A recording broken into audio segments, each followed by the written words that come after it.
All right, so we're going to be forced to create multiple videos for this session because of some issues with my screen recorder.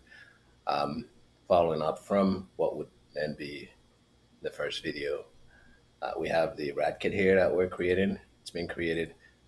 Um, when you do, typically it should show up as an option, for instance, as a application framework option here. So that tells you that it's been created and installed and ready to use.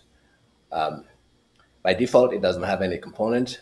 So the prep work that we did previously, now for preparing the components for this framework, become applicable at this point. I have some of the JSONs here. I'm going to copy this.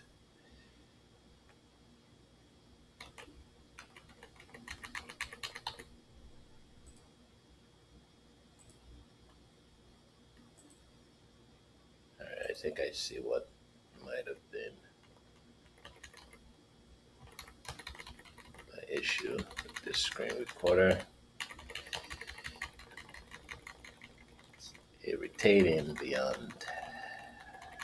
All right.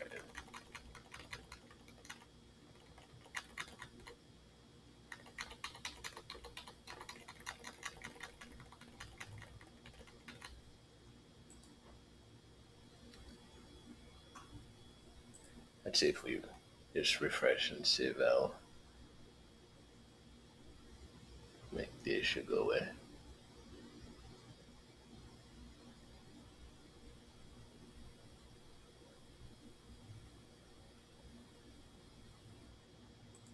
All right.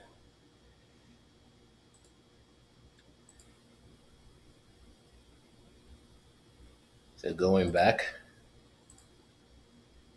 to our components that we previously prepped. Okay, so maybe I just needed to refresh. That somehow went away. Um, I'm going to paste this.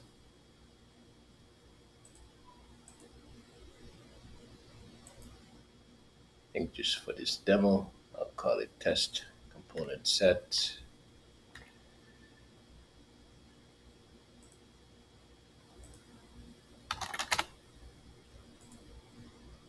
And paste it into this directory. All this has is a bunch of component definition. We have buttons and the props that component exposes. Um, this one has three of them. If I right click on this, let's say create component and choose a type of framework to target, it'll create all the object. Schemas basically is what it's gonna create for those objects that represents the component. All right, so we have them in here. Um, this also adds them to the palette for this thing here. I'm going to delete all of this because I've actually done this prep work to try to minimize disruption in this session. I will delete that, and if I can remember where I saved the things that I previously created, here it is. All right, so we've created all the definitions, the schema definitions for PrimeReact. Okay, so we have it in here, and if I open this up, you see all those components were created by basically right-clicking on those JSON files and turning them into schema definitions. So with this, I think the other thing I want to clean up is the palette configuration, which is how you get access to the component. I'm going to delete that and just copy one that I previously that was created along with the others. All right, so with this, we have our basic RADKit.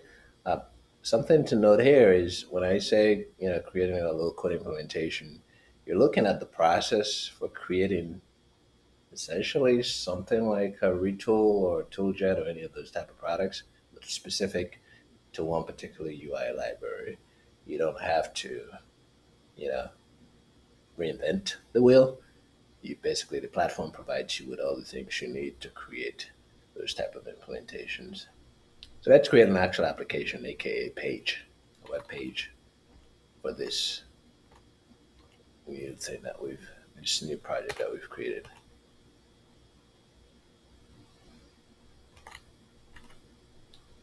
And the way we do that is to create an object for the schema.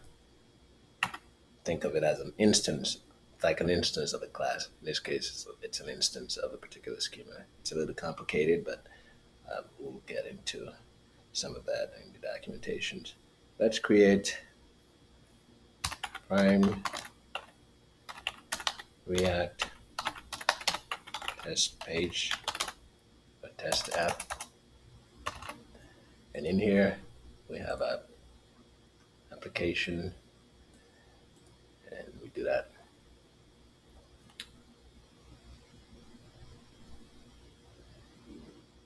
Okay, once you do that, you'll load the whole thing in the low code composer.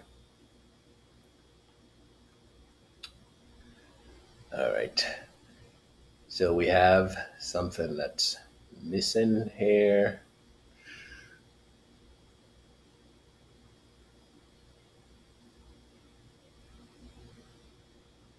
It's saying it's complaining about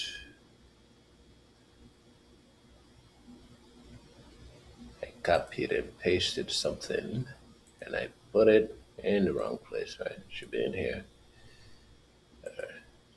Reload that.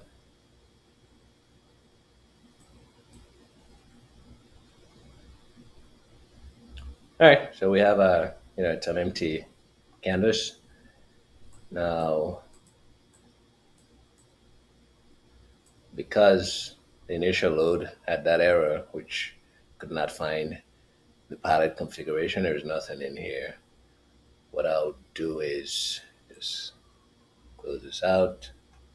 Life of a demo. Let's reopen that.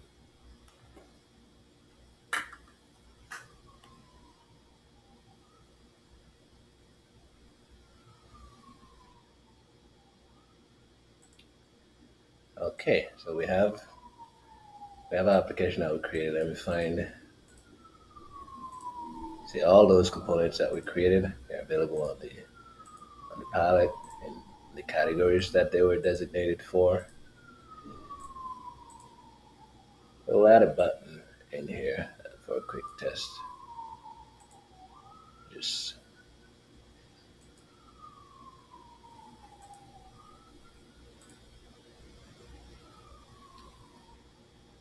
I think we needed to do a login. Try that again.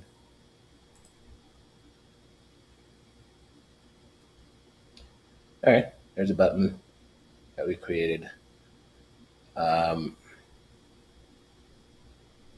This should not actually do what it just did.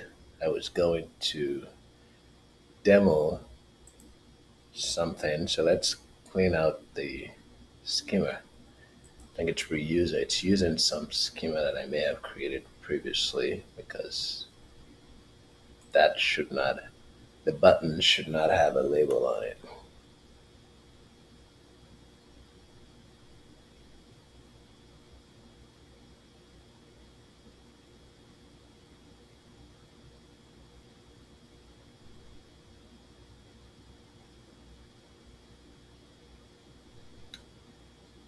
Interesting. All right, so I think I know what might be happening. It's a backend setup. All right, it'll still save us time. And so you see this button has a label. In actuality, it should not have a label because PrimeReact requires you to set a label attribute on the component so that if I had created it without that, it would just be a blank button. But our schema technology has the ability that allows you to define presets so that you can say, when this button gets created, or this object, create another object within it and set some value. This is actually quite neat. So you see this button object here, it automatically creates a setting for it. And not only that, in that setting, it adds the label attribute, but it's a dynamic label attribute, right? It's evaluated as a piece of code here. Um, I think it uses Jexel by default, but you can change that, for instance, to Groovy or even JavaScript, I believe should work. Uh, what it's doing here is using this label on the object as the text for the button, which makes a lot of sense, right? So if I change this, this will change as well. So let's change that button label. So text me, right? So that changes. This values text me, which is this, is being set via this. If you look at the markup that gets generated, everything looks fine because a new attribute has been added. But the value was actually generated dynamically, not statically, which is very cool.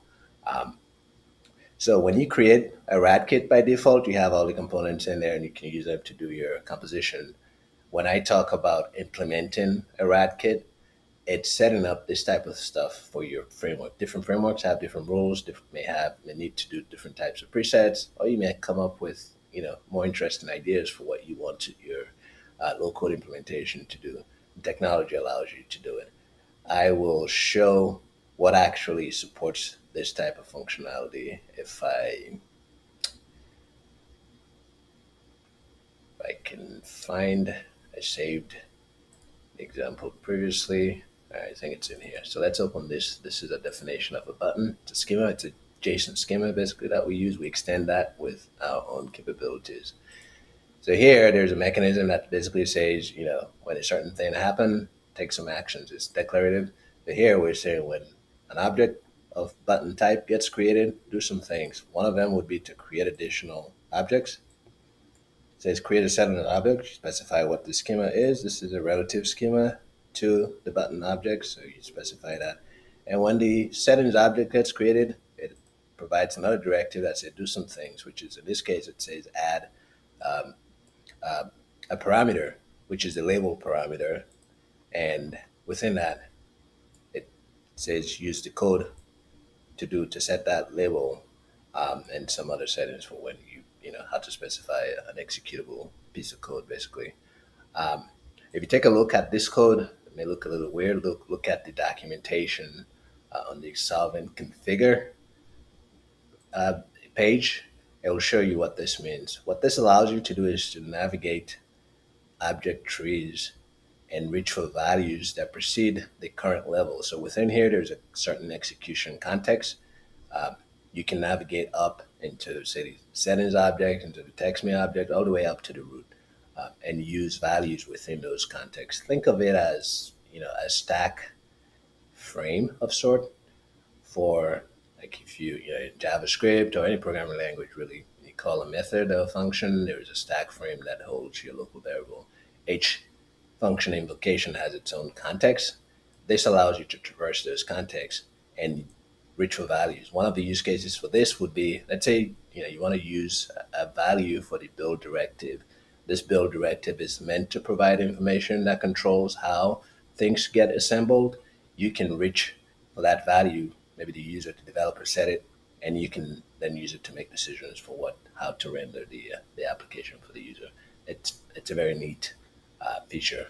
It will only work for things that precede it. So it'll work for siblings that precede it, and then work for ancestors as it works up as it walks up the object graph. This value is a built-in value that represents an object's name. We call it the return address, but it's basically the label on the object. So it allows you to use object labels for things. This is really just the tip of the iceberg. Um, we will be adding documentation, as I say. Join the forum if you have questions, and hopefully this kind of gives you an idea of how to create a RAD kit. We'll be creating one for Vue, and that will also be available as part of the product distribution. Thank you.